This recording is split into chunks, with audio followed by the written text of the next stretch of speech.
Asia की सबसे अमीर कंपनी है और रायजादा ग्रुप के अरबों रुपए का बिजनेस एम्पायर है। आपका इंतजार कर रहा है। वक्त आ गया है कि आप आकर अपना बिजनेस संभालें।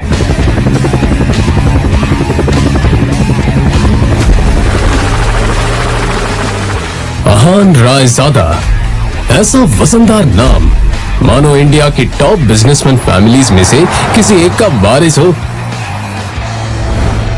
मगर हम जिस अहान रायजादा की बात कर रहे हैं उसके कतरे कतरे से बेबसी झांक रही है। अहान एक करोड़पति बिजनेस फैमिली का दामाद तो जरूर है, मगर उसकी हालत पर घर के नौकर भी कहते हैं, कुछ पैसे चाहिए तो बता देना, तुम्हारी गरीबी देखी नहीं जाती।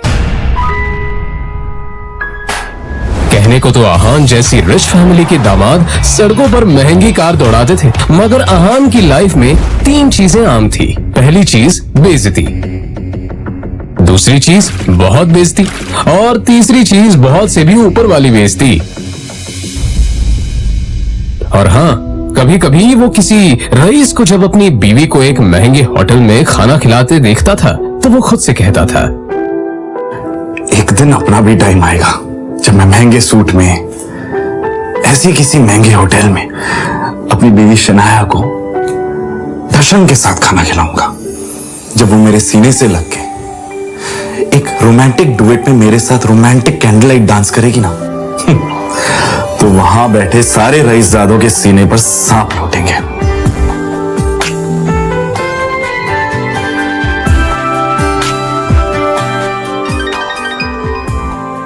जरूर शनाया ने बहुत विश्व। अहान चौंक कर उठ खड़ा हुआ। मोबाइल स्क्रीन पर देखा तो शगुन का फोन था। अहान के सारे सपने छूमंतर हो गए। शगुन अहान की बीवी शनाया की कजिन थी, जो हमेशा ही अहान को नीचा दिखाने की कोशिश करती थी। मोबाइल की तरफ देखकर अहान ने बुरा सा मुंह बनाया और फिर कुछ सोचकर फोन उठा लिया। मेरे प्यारे जीजा जी, फोन नहीं उठाते आप? ये वो मैम। अच्छा वो सब छोड़िए, आप एक काम कीजिए, साहू ज्वेलर्स पे मेरा एक नेकलेस पड़ा है, मैंने ओनर को कॉल कर दिया है।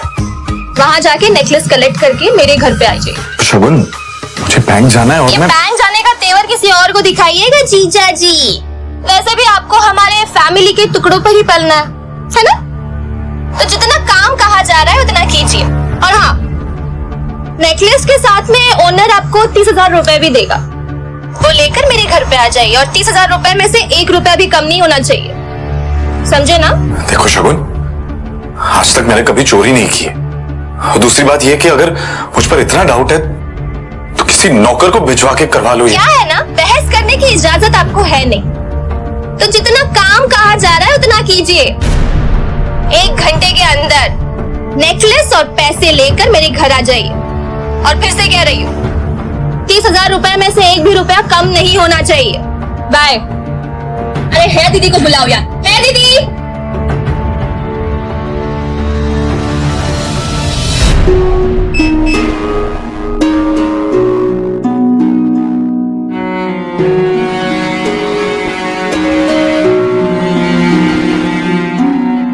जल्द ही अहान फ्रेश होकर बाथरूम से बाहर आया और जल्दबाजी में अपनी अलमारी की तरफ बढ़ा, जिसमें 2 जोड़ी पुराने कपड़े रखे थे।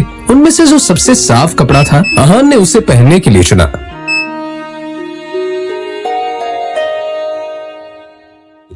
तैयार होकर वो बाहर निकला और जैसे ही सामने देखा तो उसकी सास यामिनी गिल अपनी कुछ सहेलियों के साथ पार्टी में व्यस्त थी। तभी यामिनी जी की एक सहेली ने अपने सैंडल की तरफ देखकर कहा, यामिनी, ये देखो ना, तुम्हारे आते आते मेरा बेल्ट टूट गया चप्पल का। अब मैं घर कैसे जाऊंगी? अरे इसमें टेंशन लेने वाली कौन सी बात है? तुम पार्टी एंजॉय करो, मैं नौकर से कह दूंगी, वो ठीक करवा कर लाएगा। ना ना, मैं नौकरों पे भरोसा नहीं करती। मेरी चप्पल महंगी है। तू एक बार टूट गई चप्पल तो मैं दोबारा पहनती नहीं हूँ। लेकिन क्या करूँ, घर भी तो जाना है ना। अहान उस तरफ से निकला ही था जब यामिनी जी की नजर उस पर पड़ गई। डोंट वरी, नौकर नहीं है, नौकर से थोड़ा ऊपर ही है। वो तुम्हारा काम अच्छे से करेगा। आज सुनो, ये चप्पल लो और इसे ठीक करा कर लाओ। तभी यामिनी जी की सहेली ने कहा, यामिनी, ये सब काम दामाद से अच्छा नहीं लगता। अरे तुम इतना टेंशन क्यों ले रही हो? वैसे भी इसे ये सब काम करने में बड़ा मजा आता है। तुम लोग को भी कोई काम हो तो बता देना। दामाद है तो क्या हुआ, चप्पल भी ठीक नहीं करा सकता? कुछ तो करे, वैसे भी कुछ करता धरता तो है नहीं। ये बातें सीधा आहान के दिल पर आकर लगी, मगर अब उसे ये सब हमेशा ही सुनने की आदत हो गई थी। उसे याद था कि आज उसका बर्थडे है, मगर ये सिर्फ उसे ही याद था, बाकी किसी को भी इससे कोई मतलब नहीं था। शगुन का काम करना चाह रहा। बहस मत करो, जो काम दिया है वो करके आओ। दामाद है तो दामाद की तरह रहो, भिखारी कहेगा। पता नहीं शनाया की जिंदगी में ऐसा क्या लिखा था कि तुम जैसा पति मिला है उससे। और अब यामिनी जी की सहेली ने आहान को उसकी टूटी हुई सैंडल की स्ट्रैप दिखाकर कहा, ये वाली चप्पल ठीक करना है, महंगी दुकान में ठीक करवाना, समझ में आया? कहते हुए उसने आहान का हाथ उठाकर सैंडल उसके हाथ में पकड़ा दिया।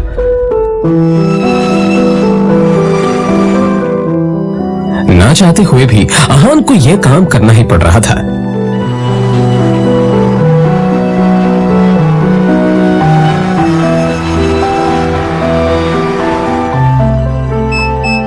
उसके मोबाइल पर उसकी बीवी शनाया ने मैसेज किया।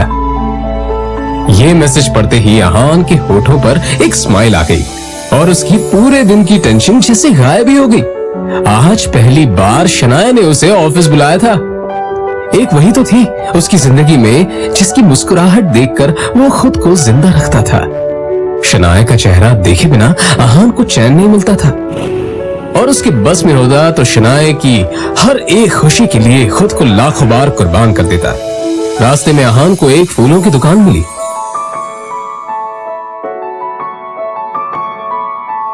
और अपना पर्स निकालकर देखने लगा। उसमें सिर्फ 500 का एक नोट पड़ा हुआ था।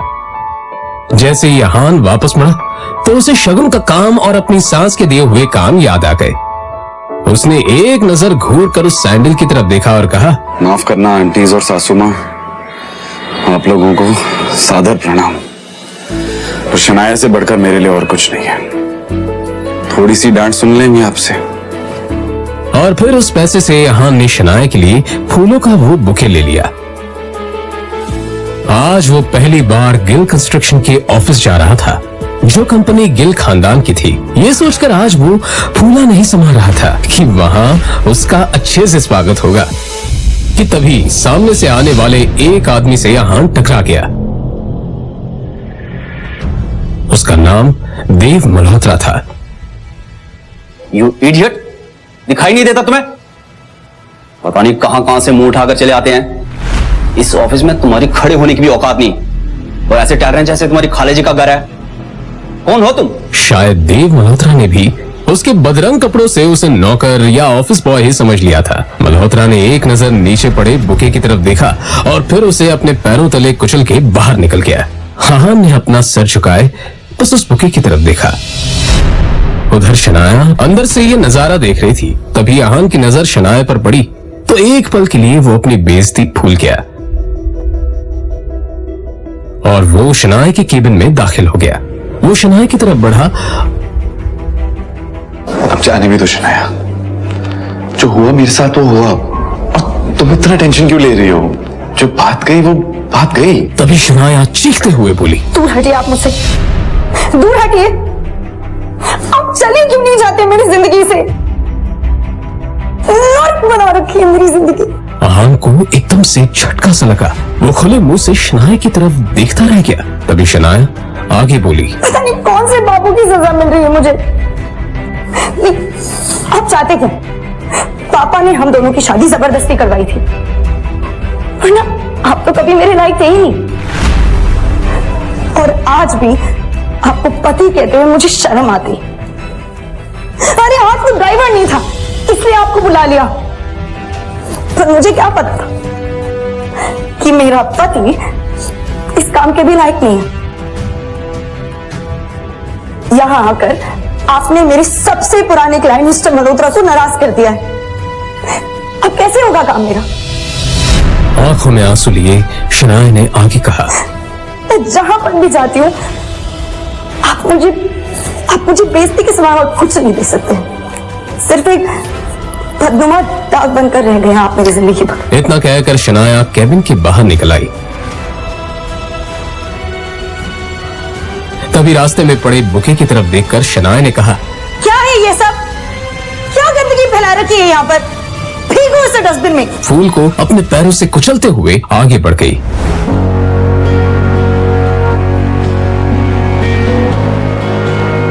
मल्होत्रा अपनी कार में बैठा पहले से शनाया का इंतजार कर रहा था। फिर आहान के सामने ही शनाया अपने क्लाइंट मल्होत्रा की कार में बैठी और बिजनेस के सिलसिले में वहीं से जा चुकी थी। तभी आहान के सामने काली रंग की कार आकर रुकी, जिसमें से एक अधेड़ उम्र का शख्स बाहर निकला। अपने सामने खड़े आदमी को देखकर आहान गुस्से में नजर आने लगा।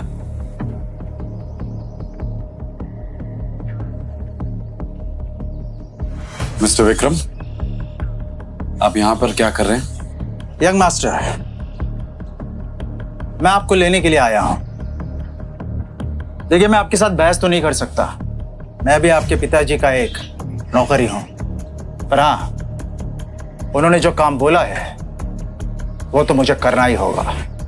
सीधे पॉइंट पर आइए। पहेलियां बुझाना मुझे पसंद नहीं है। तो मैं आपसे ये कहने के लिए यहाँ आया हूं कि आपके पिताजी आदित्य रायजादा ये चाहते हैं कि आप आकर उनका बिजनेस संभालें। वो इस एशिया का सबसे बड़ा एम्पायर आपको सौंपना चाहते हैं। और आपको लगा कि मैं उनकी बात मान लूंगा? मैं तो उनका बेटा हूं, तो फिर ये सब मुझे क्यों देना चाह रहे हैं? फिर जब मेरी माँ बीमार थी और मैं उनके पास मदद मांगने गया था, वो तो मीटिंग में बिजी थे ना। और उसकी वजह से आज मेरी माँ इस दुनिया में नहीं रही, और इसके लिए मैं उन्हें कभी माफ नहीं करूंगा। तो बेहतर ये होगा कि आप चले जाइए। आहान के इस बात पर विक्रम ने एक लंबी सांस ली और फिर कहा, यंग मास्टर, आप तो जानते हैं आपके पिताजी कितने जिद्दी हैं। वो आपको वापस लाने के लिए किसी भी हद तक जा सकते हैं, किसी भी हद तक। उनके सामने कोई औकात नहीं रखता। वो जब चाहे, जिसे चाहे, जहां चाहे पल में मिट्टी में मिला सकते हैं। लेकिन हाँ, जो आपके साथ हुआ उसे भूल जाए और रायजादा ग्रुप को अपना ले। रायजादा तैयार है आपको वो सब कुछ देने के लिए जिसके आप हकदार हैं। आहान ने जैसे अपना आखिरी फैसला सुनाते हुए कहा, आप यहां से चले जाइए विक्रम, और जाके बता दीजिए कि मुझे उनकी दौलत में कोई इंटरेस्ट नहीं, और उनकी सारी दौलत भी मेरी मां को वापस नहीं ला सकती। और हां, ये बात गलती से भी बाहर नहीं आनी चाहिए कि मैं रायजादा खानदान से हूं, और रायजादा ग्रुप का मालिक मिस्टर आदित्य रायजादा का बेटा हूं। चलिए। विक्रम उसे जाता हुआ देखता रहा और फिर अपना मोबाइल निकालकर आदित्य रायजादा का नंबर डायल किया। दूसरी तरफ से आवाज आई, मुझे वो किसी हालत में चाहिए। उसके लिए जो भी रास्ता अपनाना है अपनाओ। मुझे आहान हर हालत में चाहिए।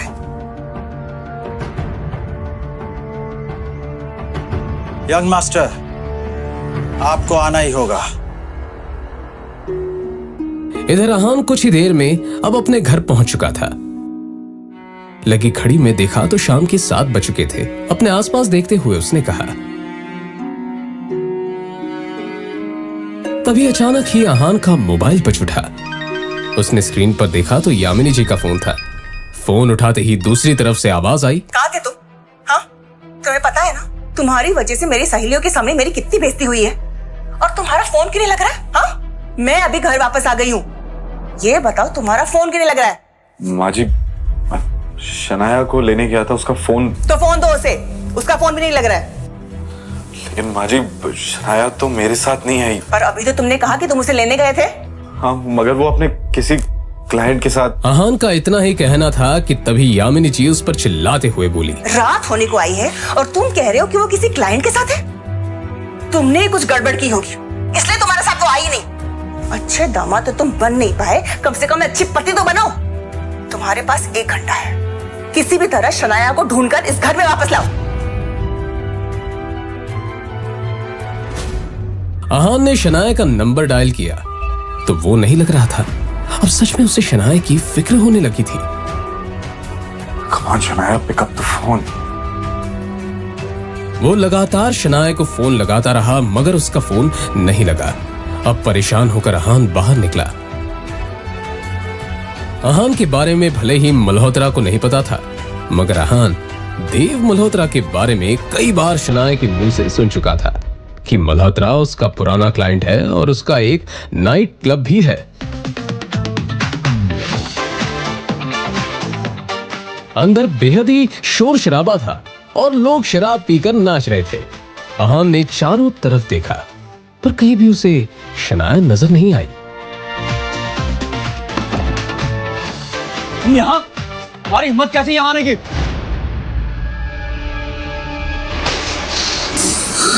मिस्टर देव मल्होत्रा, मैं शनाया का पति हूं।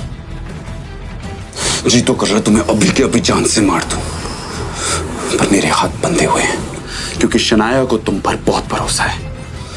अब तुम्हारे साथ क्या करना है ये शनाया ही डिसाइड करेगी।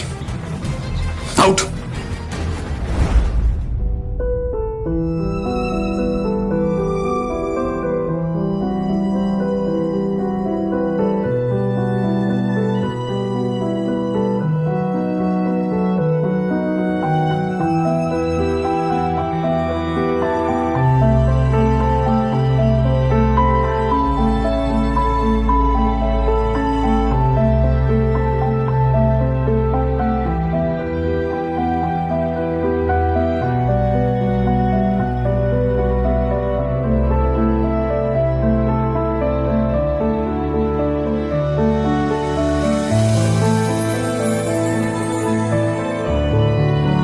पता है हमारा एक साथ सोना आपको पसंद नहीं है,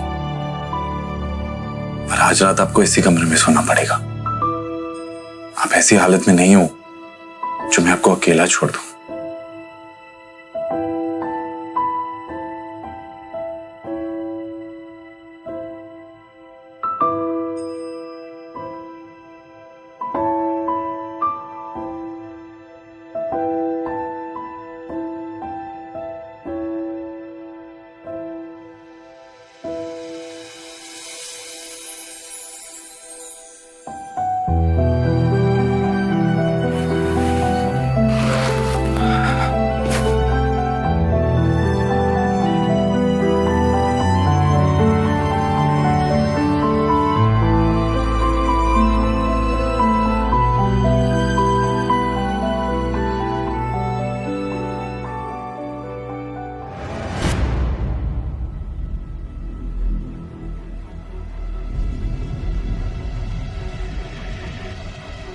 आपकी हिम्मत कैसे हुई मुझे अपने साथ सुलाने की?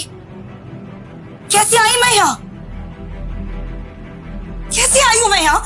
नहीं, एक सेकंड। आपको पता है ना कि मेरा कमरा अलग है, फिर भी आपने अपने बिस्तर पर अपने साथ मुझे सुलाने की हिम्मत की कैसे? नहीं, क्यों किया आपने ऐसा? क्यों? शनाया, तुम कल रात को नशे में थी और मल्होत्रा से बचाकर मैं आपको यहाँ लाया, और आपको इस हालत में देखकर आपको अकेला छोड़ना मैंने सही नहीं समझा, बस इसलिए।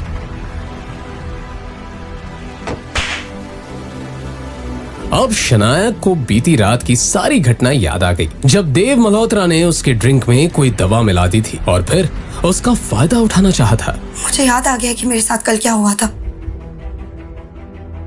पर अगर आप ये समझते हो कि आप इस बात का फायदा उठाकर मेरे करीब आ सकते हो तो ये दिमाग से कंप्लीटली निकाल दो। आपके चक्कर में मुझे याद ही नहीं रहा कि मुझे कितना जरूरी काम करना था। इस मल्होत्रा का तो कुछ करना पड़ेगा। मुझे पता ही नहीं था कि ये इतना घटिया इंसान निकलेगा।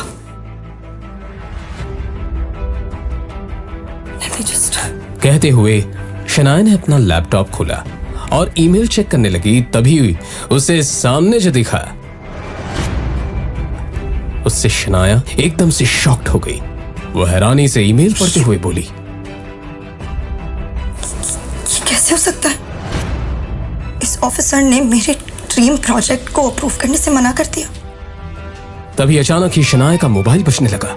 उसने स्क्रीन पर देखा तो उसके दादाजी आनंद गिल का कॉल था। गिल कंस्ट्रक्शन कंपनी के बिजनेस से जुड़े सारे अहम फैसले वही लेते थे। शनाया फोन की तरफ ऐसे देखने लगी जैसे अगर उसे उठा लिया तो कयामत ही आ जाएगी। उसे पता था कि बिजनेस से जुड़े फैसले लेने में उसके दादाजी बेहद सख्त हैं।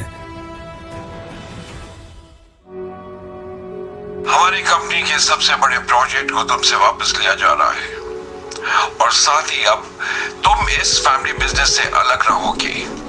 तुम्हारा अब गिल्ड कंस्ट्रक्शन से कोई वास्ता नहीं होगा। I hope that is clear.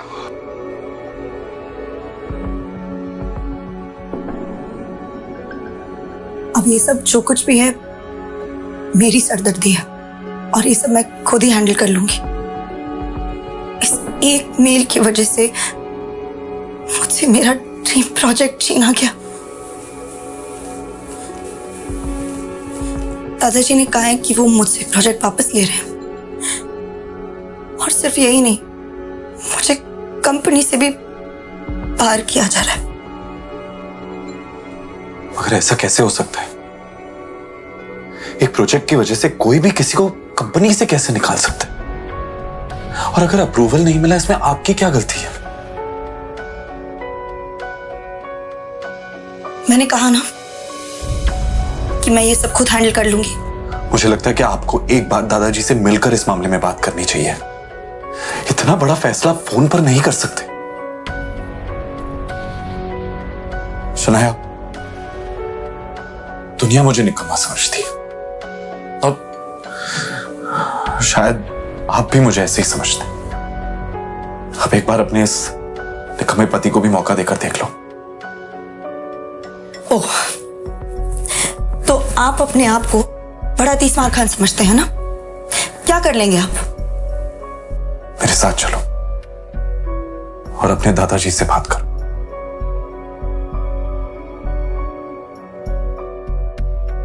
चलो। कुछ ही देर में वो दोनों शनाया के दादाजी आनंद गिल के ऑफिस में थे। Shanaya, Aahan, sit down.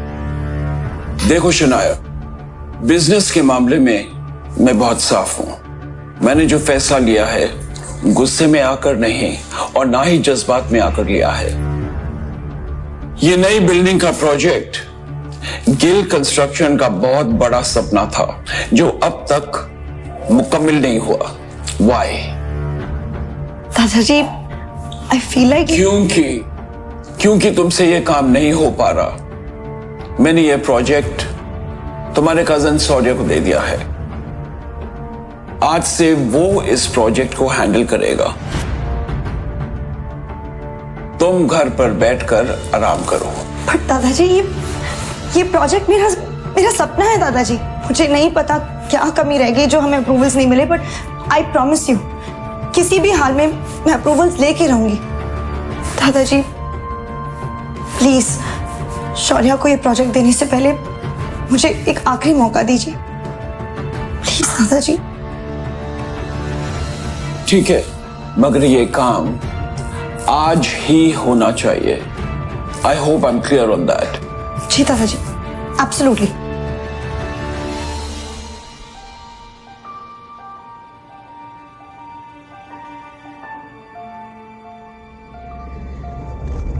शौर्य शनाया का ही कजिन था जो हमेशा से शनाया को बिजनेस से बाहर करना चाहता था।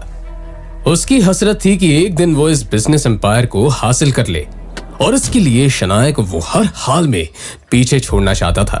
अप्रूवल के लिए आई हो, मगर अफसोस अब कोई फायदा नहीं है क्योंकि उस ऑफिसर को मैंने ऑलरेडी खरीद लिया।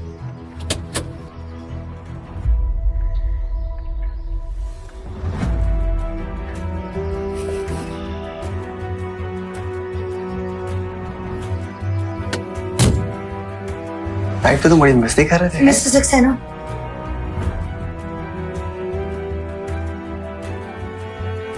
कहिए शनाया जी, कैसे आना हुआ?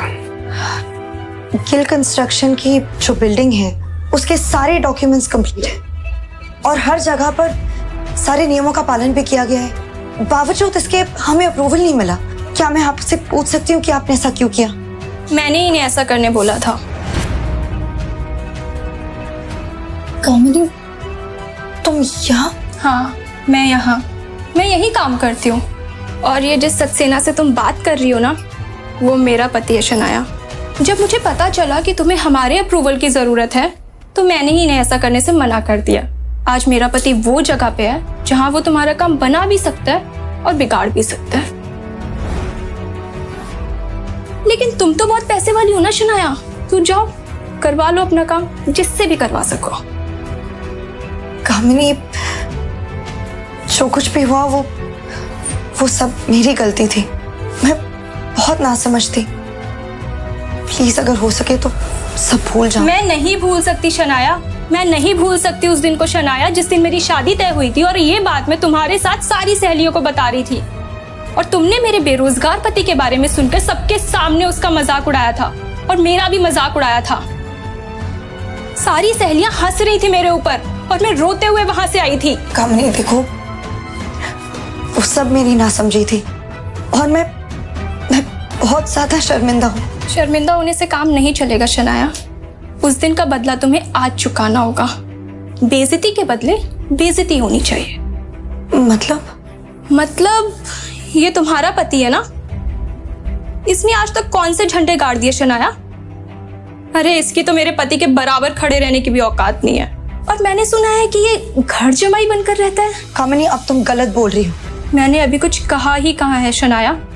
ठीक है, अब सुनो, अगर तुम्हें अप्रूवल चाहिए तो तुम्हारे पति को बोलो मेरे पति के सामने हाथ जोड़ के गिड़गिड़ा के अप्रूवल की भीख मांगे। कामिनी तुम, बाहर का रास्ता उधर है शनाया।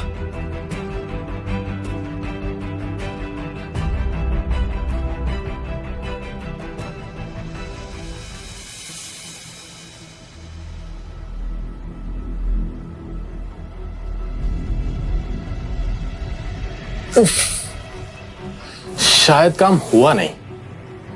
So sad. अब तो तुम्हें प्रोजेक्ट मेरे हवाले करना होगा। और तो और आनंद दादू की नजरों में भी अब तुम किसी काम की नहीं रही। अब तो तुम्हें कंपनी भी छोड़नी पड़ेगी। तुम बिल्कुल टेंशन मत लो, मैं हूं ना, मैं सब संभाल लूंगा।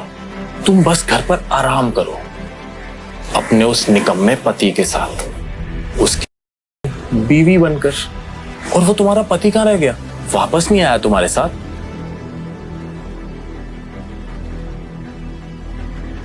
बाहर से शीशे के उस पार क्या हो रहा है ये साफ दिख रहा था, और फिर शनाया ने जो देखा उससे तो शनाया को झटका सा लगा। अंदर आहान सारे स्टाफ के सामने गिड़गिड़ा रहा था, अप्रूवल की भीख मांग रहा था।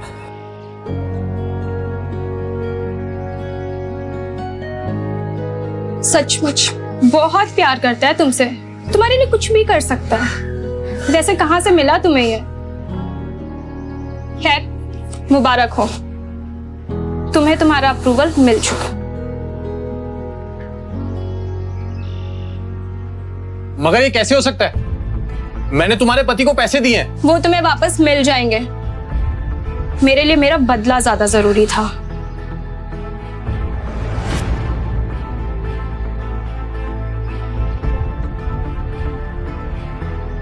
आप क्या समझते हैं खुद को? क्यों किया आपने ऐसा?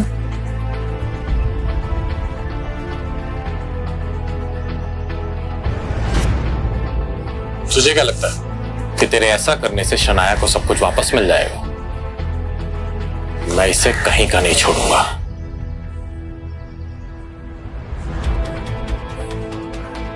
तू क्या, दुनिया में कोई भी शनाया का बाल तक बांका नहीं कर सकता। तो मगर कब तक साथ देगा तो शनाया का? देखता जा, मैं तेरा और शनाया का रिश्ता ही खत्म कर दूंगा। कोशिश कर ले, चल जाएगा।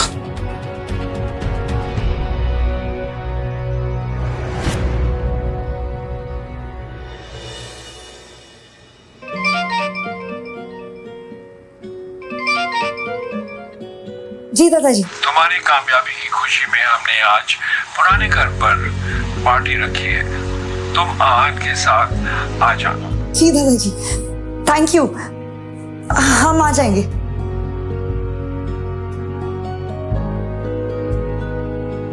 क्या हुआ? वो दादाजी ने पुराने घर में पार्टी रखी है और हम दोनों को बुलाए हैं।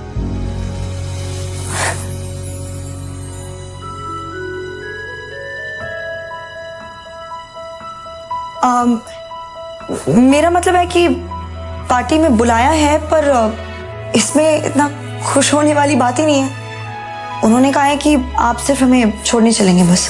आहान भी अंदर ही अंदर काफी खुश था, मगर उसने ये अपने चेहरे पर जाहिर नहीं होने दिया।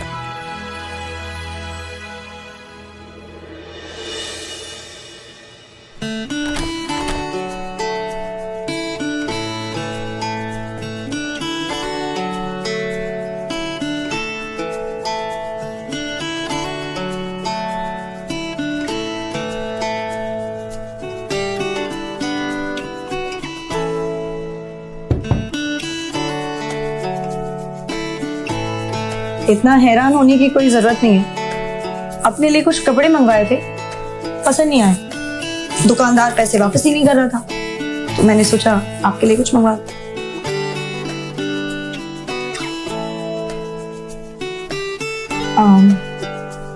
चलते हुए पहन लीजिएगा।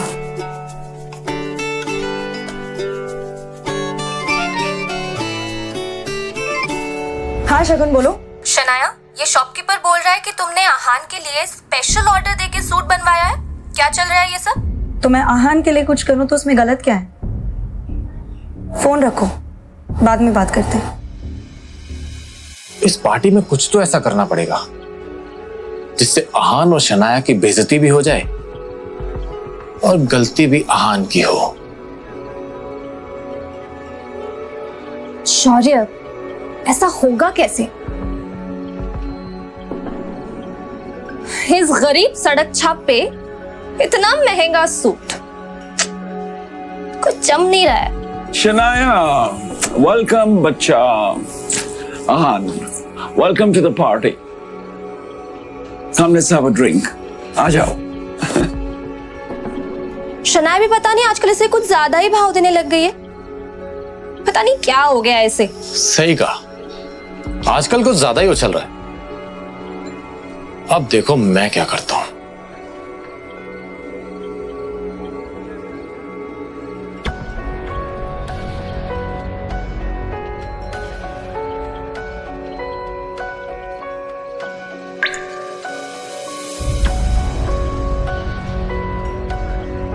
अरे आहान, आज ये सूट कहां से मारा? ओ, अब ये निकम्मा पति अपनी पत्नी के टुकड़ों पे पलने भी लगा है, वरना तुम्हारी इतनी औकात कहां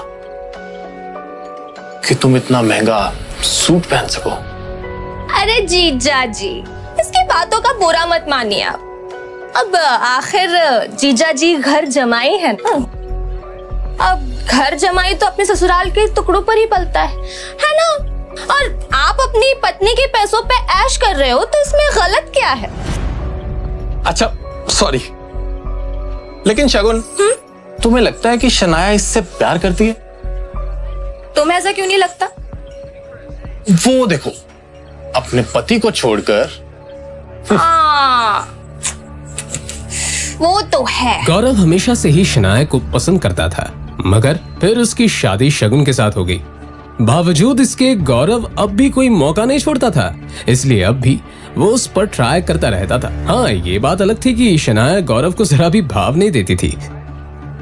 कम से कम आज के दिन तो शनाया को अपने पति को अकेला नहीं छोड़ना चाहिए था। जीजा जी, ओ छोड़िए ना, चलिए हम एंजॉय करते हैं। नहीं मैम, शराबी नहीं। अरे कम ऑन आहान, कभी कभी ऐसी पार्टीज में ये सब चलता है। पी भी लो। नहीं। अरे लो यार, P low. Yes. That's like a good boy. ओ जीजा जी, हमारे ग्लास से नहीं पियेंगे? इतना भेदभाव? चलिए, come on, finish it. Come on. You have to do this. Come on. Bravo, जीजा जी.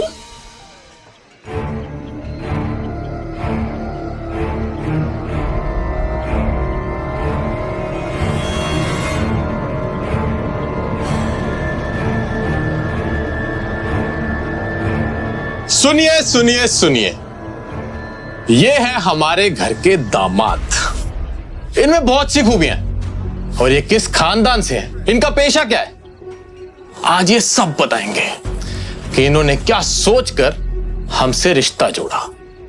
ओह, तो तुम दोनों ने इसीलिए मुझे शराब पिलाई।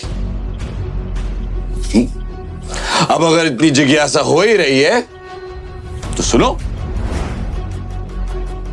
साले साहब, पहले आपसे शुरू करते हैं। तुम ना एक नंबर के लालची और खुदगर्ज इंसान हो। गिल कंस्ट्रक्शन के भाग दौड़ को हासिल करना चाहते हो और इसीलिए तुम शनाया को अपने रास्ते से हटाना चाहते हो। अरे तुम तो हमारा रिश्ता भी तोड़ना चाहते हो। ये क्या बकवास कर रहे हो? चुप, बिल्कुल चुप। मेरी बात खत्म नहीं हुई अभी तक।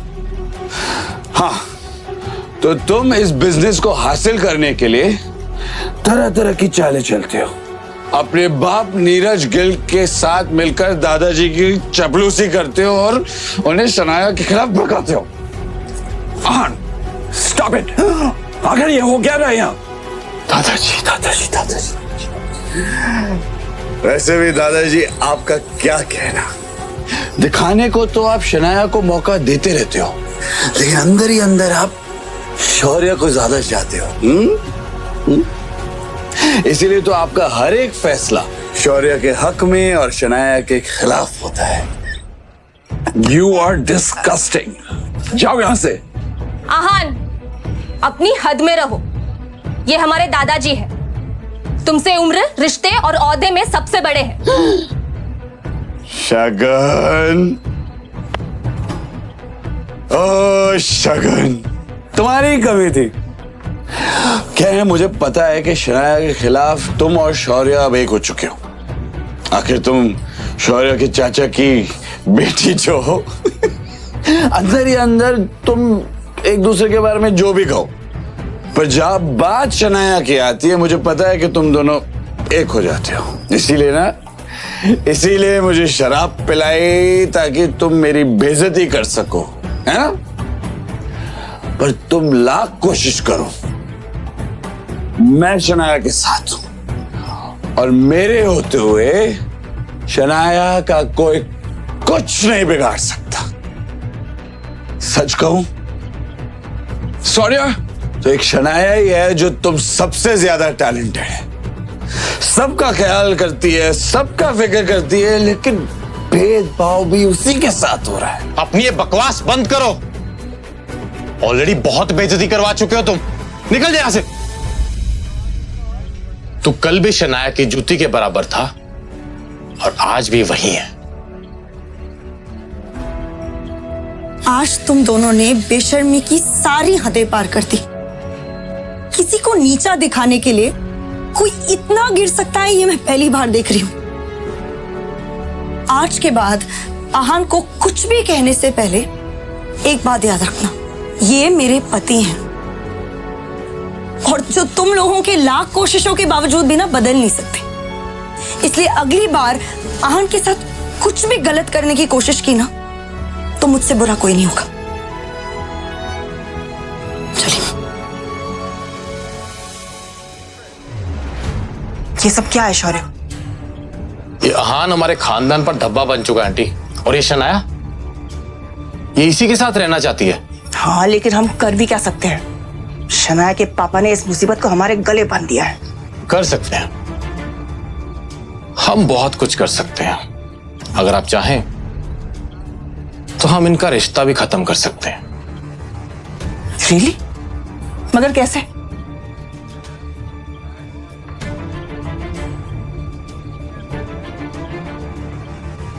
ठीक है, तुम्हें जो करना है तुम करो, लेकिन एक बात याद रखना, शनाया को कुछ नहीं होना चाहिए। आप फिक्र मत करिए, शनाया को कुछ नहीं होगा।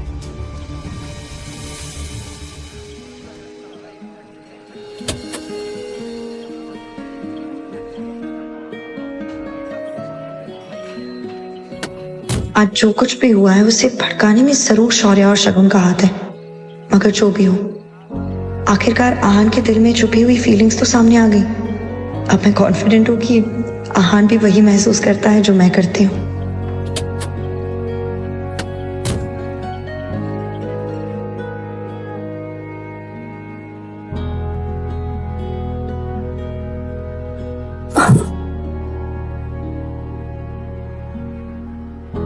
मैं आपसे बहुत प्यार करता हूँ।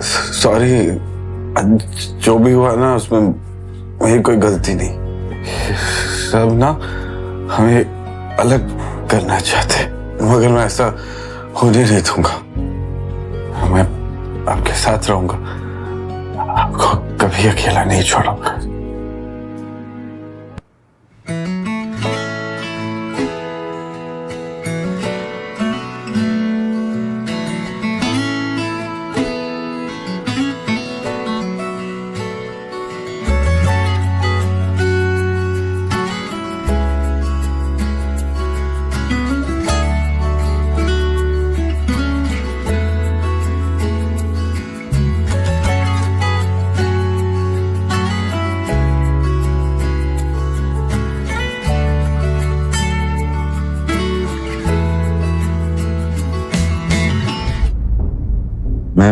मैं यहाँ कैसे आया?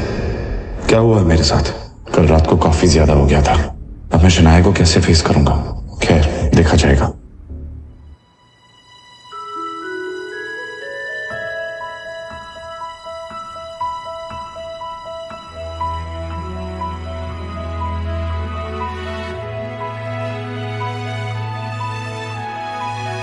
Good morning.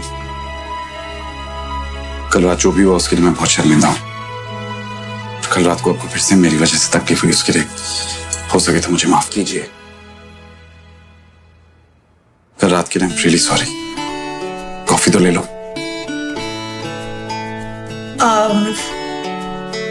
एक्चुअली वो मुझे फ्रेश होने जाना है, बहुत काम है, लौट कर पी लूंगी।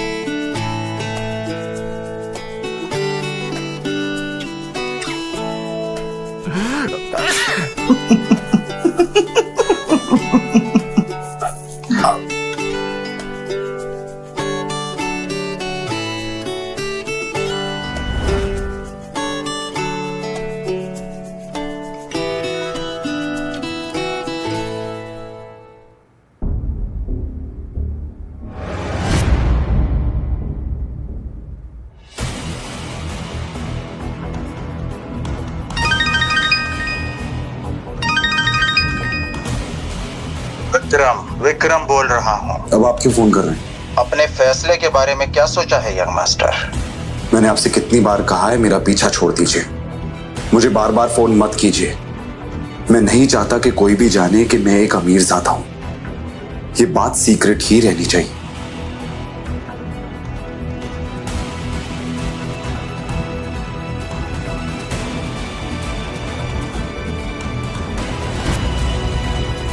आहान शहर का सबसे अमीर इंसान होने के बावजूद भी क्यों एक गरीब फटीचर की तरह रहता है? क्या होगा जब सबको आहान की असलियत का पता चलेगा?